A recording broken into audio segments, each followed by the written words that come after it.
વાલ્મીકી લખે છે લખનલાલજીએ વન યાત્રામાં 6 જણાના નાક કાન કાપ્યા છે. તુલસીદાસજી તો ખાલી તાડકાને પેલા સુપણખા એકલાનું જ લખ્યું છે, પણ વાલ્મીકીજી 6 જણાના નામ લખ્યા છે.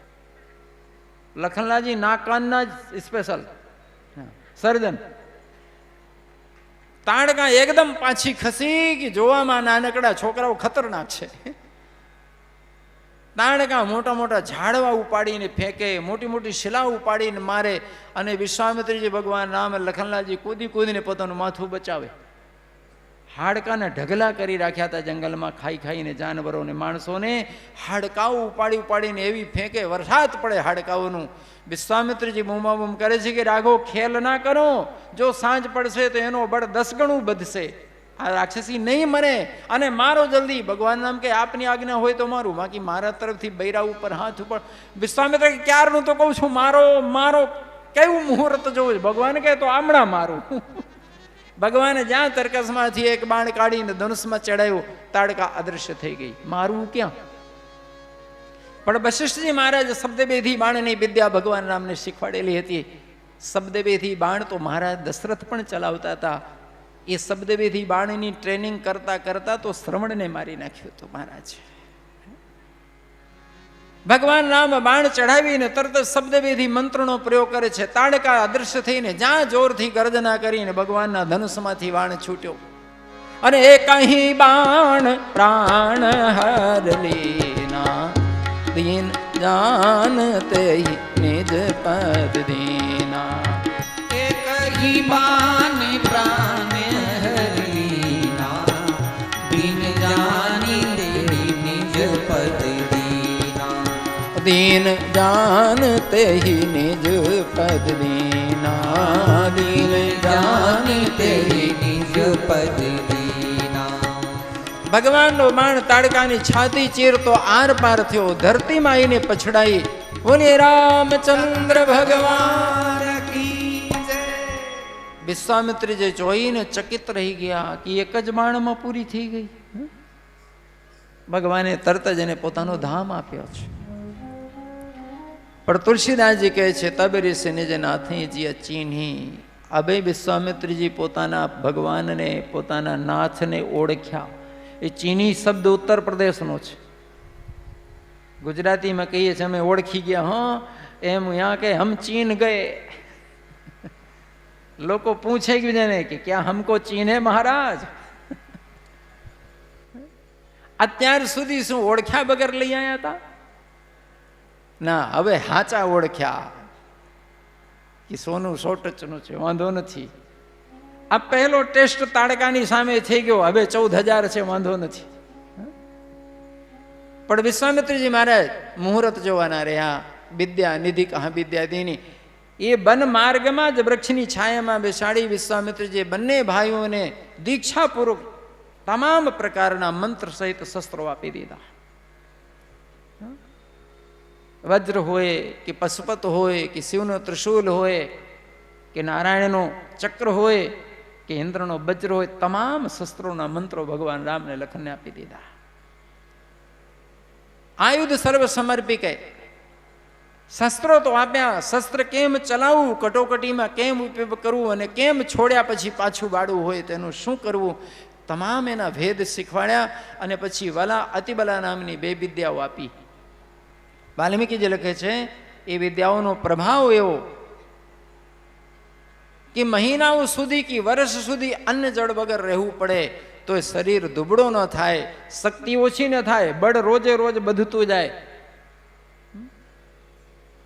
કદાચ છેતરીને કોઈ શત્રુ પાછળથી કે સૂતી વખતે વાર કરવા જાય તો શત્રુ કદી ફાવે નહીં, એનો વાર કદી લાગે નહીં આપણા ઉપર. એવી દિવ્ય વિદ્યાઓ વિશ્વામિત્રજી મહારાજ પાસે હતી, જે ભગવાન શંકરના વરદાનથી મળી હતી. એમને તપસ્યા દ્વારા ભગવાન રામને લખનલાલજી એમને આપી દીધી.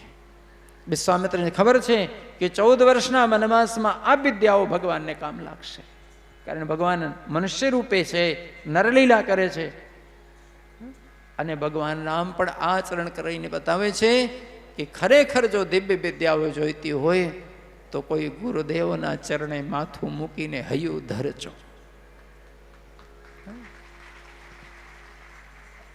પોતાના પેટના દીકરા ઉપર પણ જ્યાં સુધી માવતરને પૂરેપૂરું ભરોસો ના આવે કે અમારો છોકરો અમારી સંપત્તિને સાચવી શકશે, ત્યાં સુધી તિજોરીની ચાવી આપતા નથી. તો પછી સદગુરુઓ પાસે જો જીવનના ભેદ જાણવા હોય, જો દુનિયાના રહસ્યો જોઈતા હોય ને વિદ્યાઓ જોઈતી હોય ને, તો જ્યાં સુધી ગુરુદેવના અંતરમાં નહીં પહેરી જાઓ તમે, ત્યાં સુધી એ ભેદ અને રહસ્યો મળવા અઘરા છે, કઠણ છે. બીજા દિવસે વિશ્વામિત્રી યજ્ઞશાળામાં ગયા અને ભગવાન રામ લખનલાજી ધનુષ્યમાન લઈને તૈયાર થયા. મારી જ સુબાહુ સેના લઈને ચડી આવ્યા. રાક્ષસો હાડકાઓ, રુધિર અને મળમૂત્ર યજ્ઞકુંડોમાં ફેંકી દેતા હતા. ભગવાને એક દિવ્ય બાણનો પ્રયોગ કરીને આકાશમાં એવું છત્ર બનાવી દીધું, એક તેજનો એવો આવરણ ઊભું કરી દીધું કે રાક્ષસો ગમે તે બાજુથી ગમે તે વસ્તુઓ ફેંકે, બધી આકાશમાં બળીને ખાક થાય, પણ કોઈ યજ્ઞ મંડપમાં પહોંચે નહીં. બંને ભાઈઓ પોતાના ધનુષ સજ્જ કરીને યજ્ઞ મંડપની ચારે બાજુ પહેરો ભરે છે. મારીચ અને સુબાહુ 14,000ની સેના લઈને ત્રાટક્યા. ભગવાન રામ લખનને કહે છે, લક્ષ્મણ, મને દયા આવે છે, આ લોકોને શા માટે મારી નાખો? આપણે તો યજ્ઞની રક્ષા જ કરવી જોઈએ. લખનલાલજી હસે છે કે પ્રભુ આપને દયા આવે છે, પણ આ લોકો દયા નહીં કરે. એટલી વારમાં તો મારીચે હુમલો કર્યો, પણ ભગવાન રામે બૂઠો બાણ માર્યો મારીચને, ધાર વગરનો, અણી વગરનો. પણ બૂઠા બાણમાં મારીચ ઉડીને દરિયાની કાંઠે જઈને પટકાયો. પણ મારીચ જ્યારે હવામાં ઉડ્યો તો સુબાહુ એકદમ સાવધ થયો કે આ ખતરનાક છે બંને. મારીચે એકદમ દિવ્યાસ્ત્રો ઉપાડીને ચલાવવાનું શરૂ કર્યું તો ભગવાનના અગ્નેયાસ્ત્ર ચડાવીને પ્રહાર કરે છે સુબાહુ ઉપર. સુબાહુ ઊભો ઊભો આખો સળગી ગયો. લખનલાલજી કહે છે, પ્રભુ આપ બંને મોટા મોટાને ઉપાડી લીધા, બે ચિલ્લર છોડો ના, પરચુરણ હું ગણી લઉં છું. વાલ્મીકીજી મહારાજ કહે છે, ભગવાન રામ ઊભા ઊભા લક્ષ્મણનું કૌશલ્ય જોવે છે કે લક્ષ્મણ કેમ યુદ્ધ લડે છે. 14,000 રાક્ષસોની સામે લક્ષ્મણ એકલા લડ્યા છે. ભગવાન રામ ઊભા ઊભા જોતા રહ્યા. ચારે બાજુથી હુમલો થાય ને ભગવાન જુએ છે કે લક્ષ્મણ કઈ રીતે પ્રહાર કરીને રાક્ષસોને ધરાશાયી કરે છે અને કઈ રીતે પોતાનું રક્ષણ પણ કરી લે છે. વિશ્વામિત્રજી મહારાજ યજ્ઞશાળામાંથી દ્રશ્ય જોઈ રહ્યા છે. લખનલાલજી એકલા હાથે 14,000 રાક્ષસોની સેના મારી નાખી. વિશ્વામિત્રજી યજ્ઞશાળામાંથી નીકળીને બંનેને પોતાની છાતી સરસો લઈને આશીર્વાદ આપે છે. થોડા દિવસ સુધી ભગવાન રામ લખનલાલજી વિશ્વામિત્રજીના આશ્રમમાં રહ્યા. વેદો પુરાણોની ચર્ચાઓ, સત્સંગ ચર્ચા વિશ્વામિત્રજી કરે છે, ભગવાન રામ લખનલાલજી સાંભળે છે. યદ્યપિ વશિષ્ઠજી પાસે બધું ભણ્યા છે, પણ છતાં સત્સંગ તો જ્યારે મળે, જ્યાં મળે, જેટલું મળે ગ્રહણ કરવું. કોઈ દી સત્સંગ ચૂકો.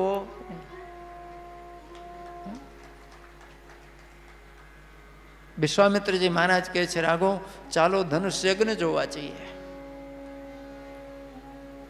લખનલાલજી પૂછે છે કે ધનુષ યજ્ઞ કયો યજ્ઞ છે? વિષ્ણુ યાગ ને રુદ્ર યાગ ને ચંડી યાગ, સોમ યાગ, એ તો બધું મેં સાંભળ્યું છે, પણ ધનુષ યજ્ઞ? તો વિશ્વામિત્રજી સમજાવે છે કે જનકજી મહારાજની દીકરીના લગ્ન છે, એનું નામ છે ધનુષ યજ્ઞ. તો યજ્ઞ નામ કેમ પડ્યું? કે ભગવાન શંકરનો ધનુષ મહારાજ જનક પાસે છે. જનકે પ્રતિજ્ઞા લીધી છે કે જે આ ધનુષ તોડશે તે જ મારી દીકરીને વરશે, એટલે નામ ધનુષ યજ્ઞ. ધનુષ ભગવાન શંકરનો દધીચી મહારાજના અસ્થિઓથી બનાવેલું. દધીચીના પ્રાણ આ ધનુષમાં છે. દધીચીનું આયુષ્ય પૂરું નહોતું થયું, પણ બચ્ચે બરતાસુરના સંતાપથી બચવા માટે દધીચીએ પોતાના અસ્થિઓનું દાન કર્યું હતું. દધીચી મહારાજ ભગવાન શંકરના ઉપાસક, શંકરજી એમના ઈષ્ટદેવ. એમની ઈચ્છા હતી કે જ્યારે પરમાત્મા સાકાર અવતાર લે ત્યારે હું ઝાંકી કરું, પણ બચ્ચે ધર્મ સંકટ આવ્યું, એમને હાડકા આપવા પડ્યા. તો ભગવાન શિવને કહે છે કે ભગવાન મારી એક ઈચ્છા અધૂરી રહી ગઈ. શિવજી કહે છે કે તમારા પ્રાણ એક ધનુષમાં એમાં રાખજો, 3 શસ્ત્રો બનશે, હું મારા હાથમાં રાખીશ તમને. એક દિવસ એ ધનુષ ભગવાન રામ તોડશે, પરમાત્મા જ્યારે સાકાર થઈને અવતરશે ત્યારે તમારી મુક્તિ થઈ જશે. તો ધનુષ આમ ભલે જડ દેખાય છે પણ જીવંત છે. એ હાડકાઓમાંથી એક વજ્ર, એક સારંગ ધનુષ ભગવાન નારાયણ માટે અને એક પિનાક ભગવાન શંકર માટે આ વિશ્વકર્માએ 3 શસ્ત્રો બનાવ્યા. વાલ્મીકીજી લખે છે 3.5 હાથનો જ ધનુષ, પણ એટલો વજનદાર કે લોખંડની પેટીમાં મૂકવામાં આવેલું અને એમાં પાછા પૈડા લાગેલા. પણ એ પેટીને એક જગ્યાથી બીજે લઈ જવું હોય તો સેંકડો માણસ ધક્કો મારે ને સેંકડો માણસ ખેંચે ત્યારે એ પેટી ખોય. એકાદ માણસની તાકાત નહીં કે ધનુષને જરીકે હલાવી શકે, આટલો ભારે વજનદાર. એ ધનુષ ભગવાન શંકર છોડીને સમાધિમાં બેસી ગયા. દેવતાઓને ચિંતા થઈ કે કોઈ રાક્ષસ ઉપાડી ગયો તો ત્રાસ બરતાવશે, તો બરુડજીને સોંપી દીધું કે તમે આ સંભાળીને રાખો. પણ એક વાર દેવરાત મહારાજે યજ્ઞ કર્યો તો બરુડે પ્રસાદી તરીકે દેવરાજને આપ્યું કે તમે આ પૂજન કરી સાચો જો શિવજીનું છે.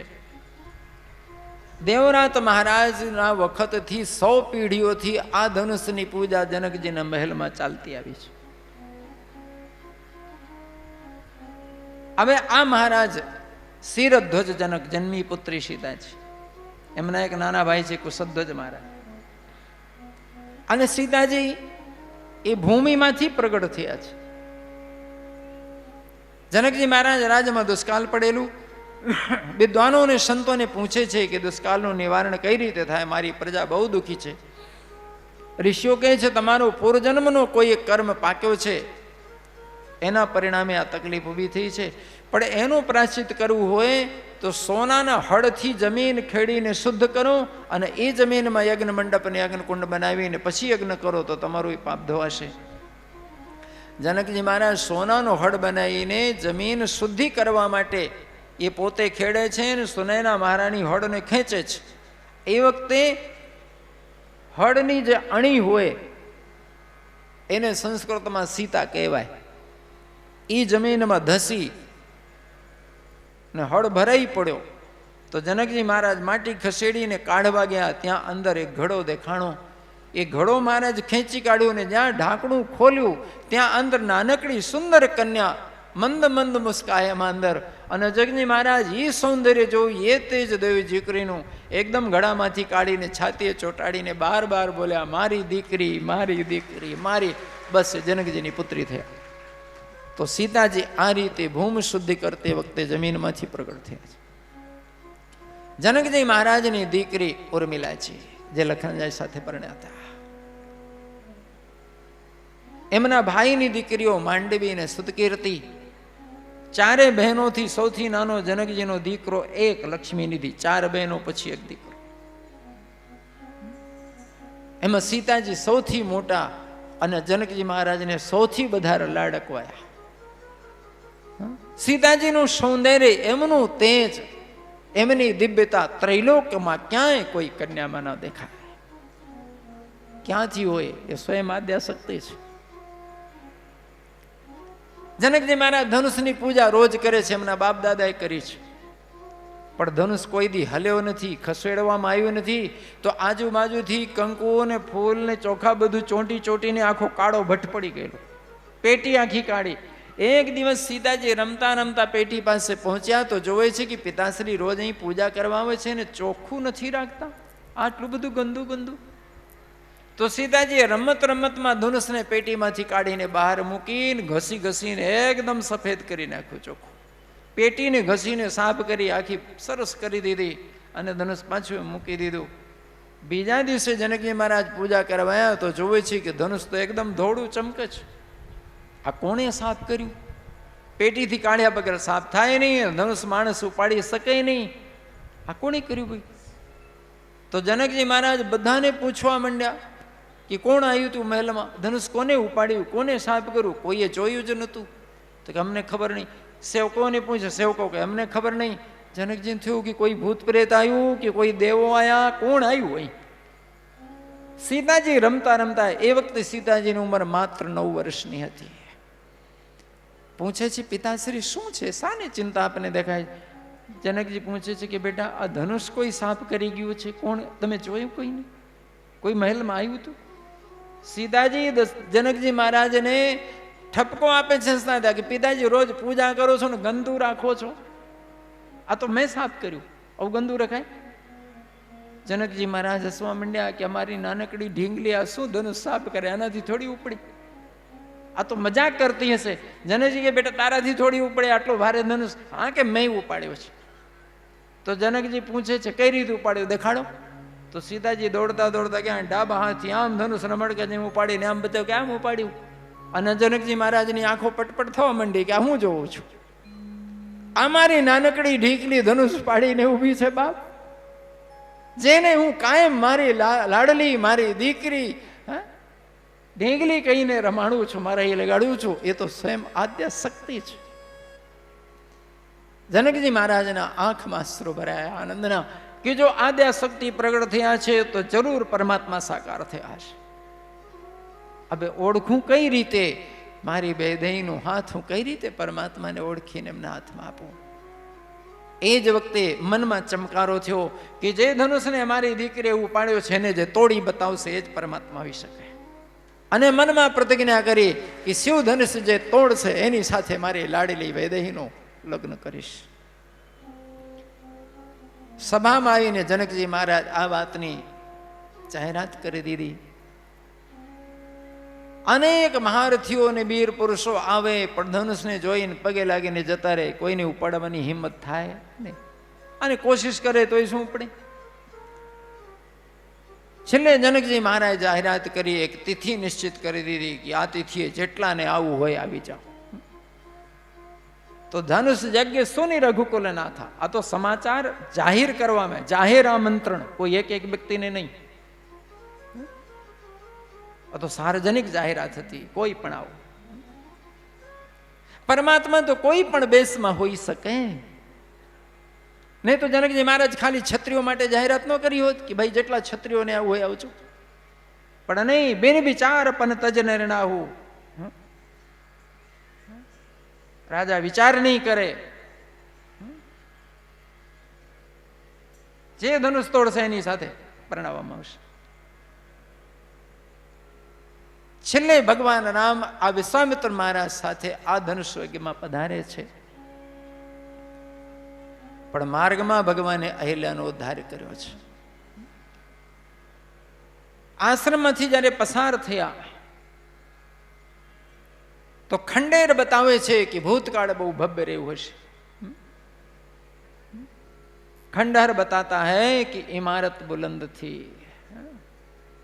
भगवान राम के गुरुदेव आश्रम तो कोई भूतकाળ में बहु दिव्यता धरावતું હશે, આ કેમ ઉજાડ થઈ ગયું?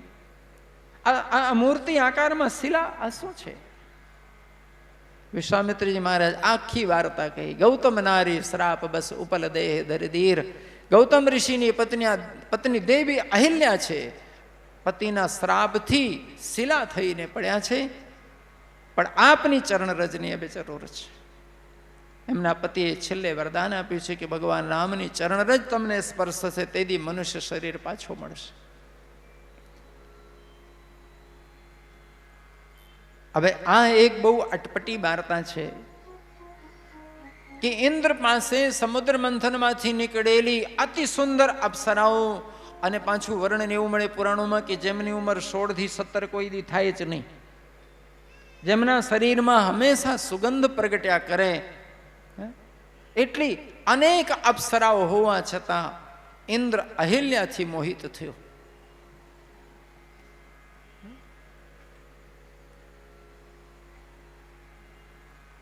અહિલ્યા ગૌતમ ઋષિના પત્ની. ગૌતમ ઋષિના આશ્રમમાં 10,000 છોકરાઓ વિદ્યાભ્યાસ કરે, ભણે.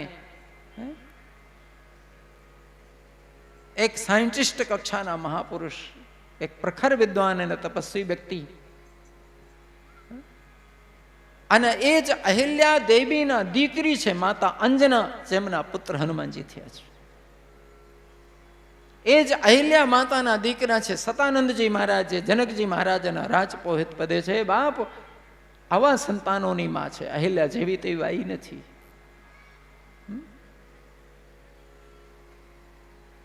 હનુમાનજી મહારાજની નાની માં છે.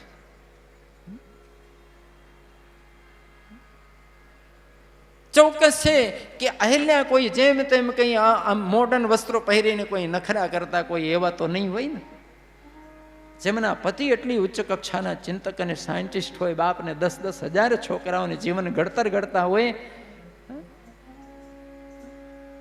એવી પાત્રતા અહિલ્યા દેવીની. પણ અહિલ્યાનું સૌંદર્ય ઇન્દ્રને પાગલ કરે છે. સ્વર્ગમાં આટલી છૂટછાટ હોવા છતાં, આટલા સંસાધનો હોવા છતાં આ ઘટના બની છે. ઇન્દ્રનો પાગલપન, એનું મોહ રૂપ સૌંદર્યનું. અડધી રાત્રે ઇન્દ્રે કુકડાનો અવાજ કરી ગૌતમ ઋષિને છેતર્યા. ગૌતમ ઋષિ ગંગા સ્નાન કરવા ગયા અને આ બાજુ ગૌતમ ઋષિનું જ રૂપ બનાવીને ઇન્દ્ર અહિલ્યાને કલંકિત કરી. રાત્રિના સમયે અહિલ્યા ઓળખી ન શકે. પતિને જ સામે જોવે તો સ્ત્રીની કોઈ બીજી કલ્પના તો ન હોય.